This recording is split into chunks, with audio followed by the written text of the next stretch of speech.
আসসালামু আলাইকুম। Hello everyone, কেমন আছেন সবাই? আশা করি ভালো আছেন।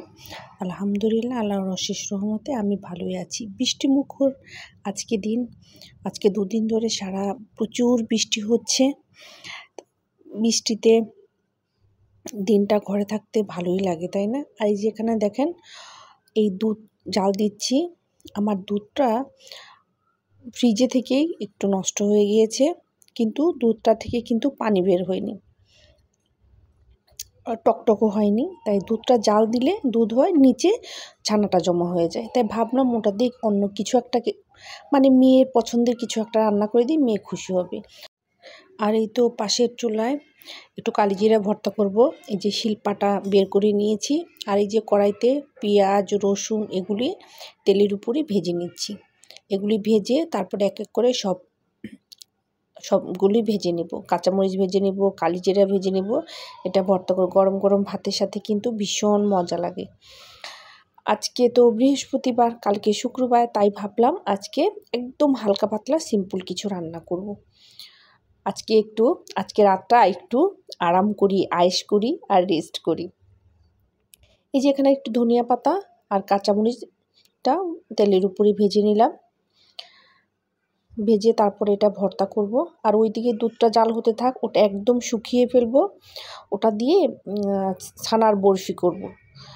যে আপনারা কি বলেন এটাকে? আমরা তো আমাদের এলাকায় তো এটাকে বরফি বলে, আমি জানি না অন্য অঞ্চলে এটা কি বলে। আর বৃষ্টিতে মেয়েকে নিয়ে স্কুলে যাওয়া আসা এগুলি করতে করতে প্রচুর ঠান্ডা গেছে, নিঃশ্বাস নিতে পারছি না।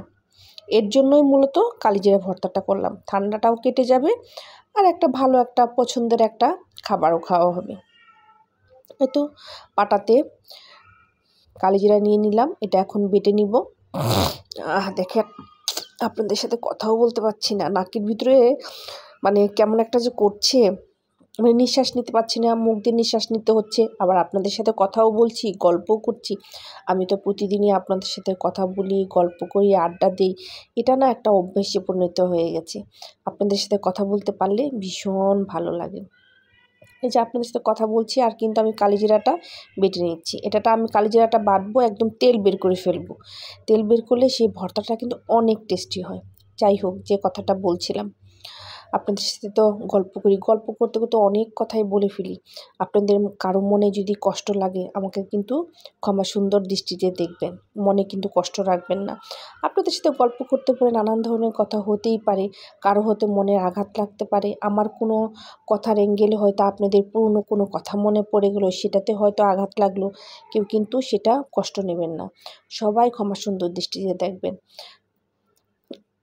এই যে ভর্তাটা করে নিচ্ছি, আর এই সময় ভিডিওটা কিন্তু আমার মেয়ে করে দিচ্ছিল।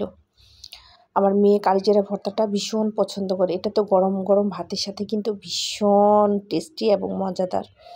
আমার মতো এইভাবে আপনারা ভর্তা করে কিন্তু ঘরে খেতেই পারেন, তাই না? বাইরে তো প্রচুর ঝুমঝুম বৃষ্টি হচ্ছে। খিচুড়ি করলে ভালো হতো, কিন্তু খিচুড়িটা আজকে করলাম না। ভাবলাম যদি কালকে সকালে বৃষ্টি থাকে তাহলে সকালে খিচুড়িটা রান্না করব। আসলে রাত্রিবেলা খিচুড়ি খেতে চাচ্ছি না। আপনাদের ভাইয়া আসার সময় ম্যাক্সিমাম সময় মেয়ের জন্য বাহির থেকে খাবার নিয়ে আসে রাতে। যদি আমি খিচুড়িটা রান্না করলাম, এইদিকে হয়তো সে খাবারটা নিয়ে আসলো, তাহলে খিচুড়িটা খাওয়া হবে না, সেটা নষ্টই হয়ে যায়। 3 জন মানুষ তো, অল্প অল্প করে রান্না করলেও সেটাও শেষ হতে চায় না। আর এই যে দেখেন, আমার দুধটা কিন্তু শুকিয়েও গিয়েছে। এই যে এটা প্রায় ওই যে দেখেন, জাল করতে করতে উপর দিয়ে একটা কালার আসছে, ওই পর্যন্ত পাতিল ভর্তি দুধটা ছিল। এগুলি দুধটা গ্রামের থেকে নিয়ে আসা হয়েছিল, অনেক দিন থাকাতে নষ্ট হয়ে গেছে। আর এই যে কালিজিরা ভর্তাটা হয়েও গিয়েছে, দেখেন অনেক লোভনীয় লাগছে, তাই না? আর আপনাদের সাথে কথা বলতে বলতে একটু বেলকুনিতে আসলাম, পুরো বেলকুনি ভিজে গিয়েছে। ভাবলাম একটু বাইরের আকাশটা আপনাদের সাথে একটু শেয়ার করি। কেমন মেঘাচ্ছন্ন না, এখন কিন্তু গুড়ি গুড়ি বৃষ্টি হচ্ছে, মুষলধারে হচ্ছে না, একদম ঝিরিঝিরি বৃষ্টি হচ্ছে। সেটা কিন্তু আমি তুলতে পারছি না। আর মুষলধারে যখন বৃষ্টি হয়েছে, ভিডিও করতে ভুলে গিয়েছি কাজের চাপে। আর এই যে দেখেন, আমার এই যে ছানার বরফিটা হয়ে গিয়েছে, এটা একটু রান্না করে প্লেটে ছড়িয়ে দিয়ে ফ্রিজে রেখে দিয়েছিলাম। এখন এই যে কেটে নিচ্ছে, আরেকটু রাখলে ভালো হতো। মেয়ের তো পছন্দের, মেয়ে খেতে চাচ্ছে, তাই ভাবলাম এটা এখন আগে কেটেই দিই মেয়ে একটু খেয়ে দেখুক কেমন হয়েছে। এটা রান্না করা কিন্তু একদম সহজ এবং ইজি। আমার দুধটাতে কিন্তু একদম স্মেল আসেনি। কিছু কিছু ছানা দুধ ছানা হয়ে গেলে টক পানি বের হয়, এটাতে কিছুই বের হয়নি, পুরোটাই দুধ আছে, শুধু জাল করার পরে ছানাটা নিচের দিকে নেমে আসে। ভাবলাম এটা দিয়ে এটা রান্না করেই ফেলি, ভালো লাগবে। এই তো দেখেন, এই যে আমার মেয়ে যে মাথায় হিজাবটা পরেছে, এটার সাথে একটা ফুল পরেছে, মানে ক্লিপ, মানে কাটার সাথে ক্লিপ পরেছে। এটা আমার মেয়ে নিজেই তৈরি করেছে। তৈরি করে আমাকে দেখাচ্ছে, আম্মু দেখো তো আমার এই ক্লিপটা কেমন হয়েছে, আমি নিজে হাতে এটা তৈরি করেছি। এটা সুন্দর করে হাতে আমার মেয়ে তৈরি করেছে। মাশাআল্লাহ, অনেক সুন্দর হয়েছে না?